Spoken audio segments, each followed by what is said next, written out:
Today, I have the story of two men that should be very, very interesting. Interesting to anybody who intends to start a business. It doesn't matter whether you want to do it on a full-time basis or as a side business as you continue working wherever you're working. We shall call them Albert and Bramwell. Now their story illustrates just how critical and important a good idea is. According to me, a good idea, a brilliant idea, is everything. Now both Albert and Bramwell took a SACCO loan. Yeah, those are the cooperative organizations where workers take loan. Many workers have access to these SACCOs, their members. Yeah, we call them SACCOs in Kenya. These are savings and credit organizations, usually formed by groups of people, yeah, to save and borrow, yeah, and enhance their lives, improve their financial standing. Now, I firmly believe that SACCOs are the unsung heroes of our economy. Now, somebody had told Albert that there's a lot of money in the hardware business, just a simple hardware shop. And where Albert lived and worked, yeah, where he worked was a very short distance from where he lived. He was very lucky. This place, there was a lot of construction going on, at least in those days. He could not go wrong with this kind of business, but he was cautious, so he hired somebody to do a feasibility study. And apparently this person came back with a study that just told Albert exactly what he wanted to hear.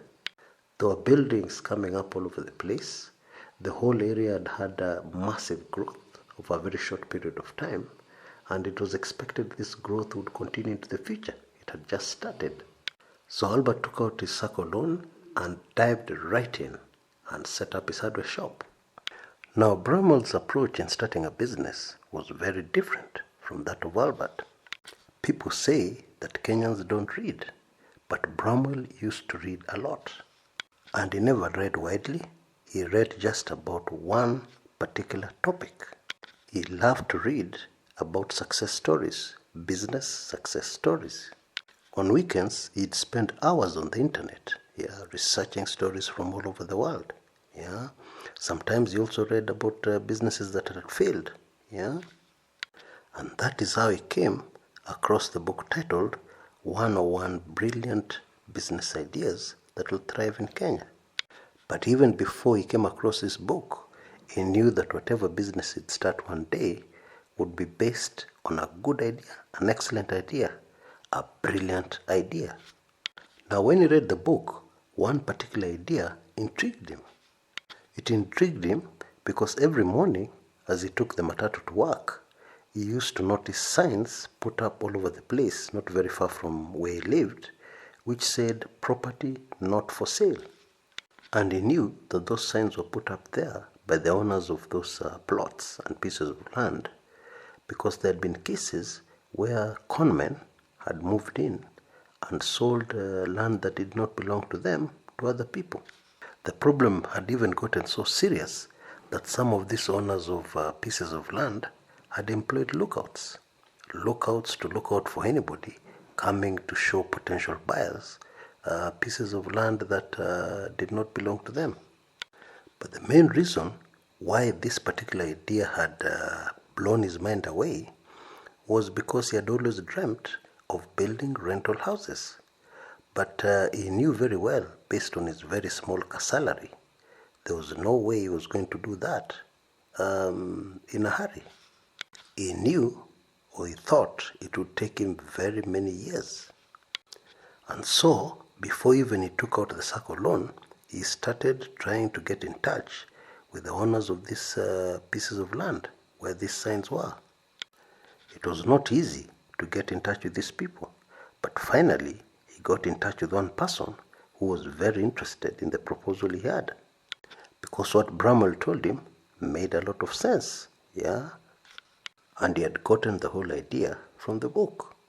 And this is what he had told the owner of the plot, You're spending money on signs on this piece of land that you are not ready yet to develop, and now you're even spending more money on lookouts, you're paying people kitu kidogo to look out and make sure that any suspicious people coming to view your land, you're informed immediately. Now I can save you all that money because we can get into an arrangement where you lease this piece of land for me. I'm going to use it, and we agree on what period of time so that you'll already start earning income on it instead of spending money. And when you're ready to build, I'll of course hand it over back to you. We'll put everything down in a contract. It made a lot of sense. Now what Bramwell did, he built semi-permanent houses, which are a lot cheaper to construct. And they agreed with the owner of the piece of land that he would give him annual leases for just 1 year. And this of course will be renewable if the owner of the piece of land is not yet ready to develop it. And so Bramwell waited until his annual leave was due, and then he took out the SACCO loan and got to work. And he built very nice semi-permanent houses. And unfortunately, 1 month flew by. It went very fast, but at least he had some units, about 8 to 9 of them, on the piece of land he had leased by the time his annual leave ended. And very fortunately for him, most of them got tenants immediately. Now let's go back to Albert.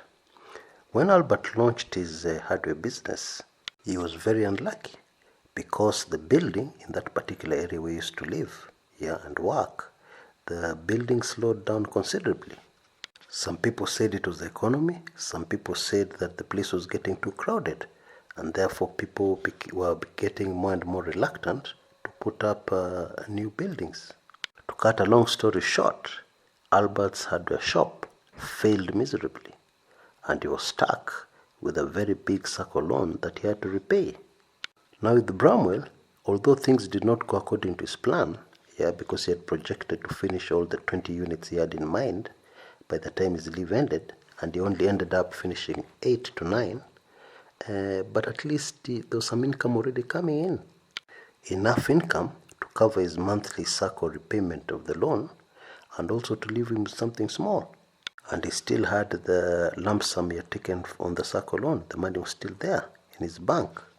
And so on weekends and evenings, he continued with the construction. The long and short of it is that Bramwell repaid the SACCO loan very comfortably and made a very good profit. And on the second year, the owner of the piece of land was still not ready, and therefore he renewed the lease for the second year, which of course was much more profitable for Bramwell than the first year, because there was no construction going on. He had finished, and it was just now a matter of collecting rent. Folks, an idea is everything, and not everybody is creative. Not everybody can come up with great ideas, even if they do a lot of reading. Therefore, Bramwell was very, very grateful for this book, 101 Brilliant Business Ideas. And I believe this is the kind of book that can be very, very useful to anybody who is serious about improving their financial situation. Now on your screens right now, you can see the special offer we have, whereby you can actually get this book for free, because we have another book called How to Get Plenty of Customers Right Away. Because starting a business is one thing, but how do you ensure that you have a steady flow of customers? This second book goes very well with this first one, because the first one you get ideas, the second one you get brilliant ideas of how to market and sell and get customers without advertising. Now I know that may sound like wild magic to you, but I'm going to discuss in another video exactly how this is done, the kind of techniques used. Now this second book costs only 2,500 shillings or $25, and you get it, and you get the first one free for ideas. But of course there's absolutely no problem if you're low on funds. There's nobody who will stop you from getting just the first book, which costs only 1,500 shillings. Folks, don't keep on postponing your success. Don't keep on postponing the effort to try and improve your financial situation, whatever it is today.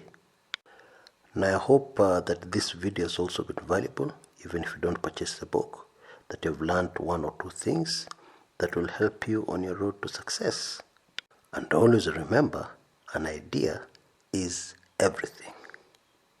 Until next time, this is Chris Kumekucha.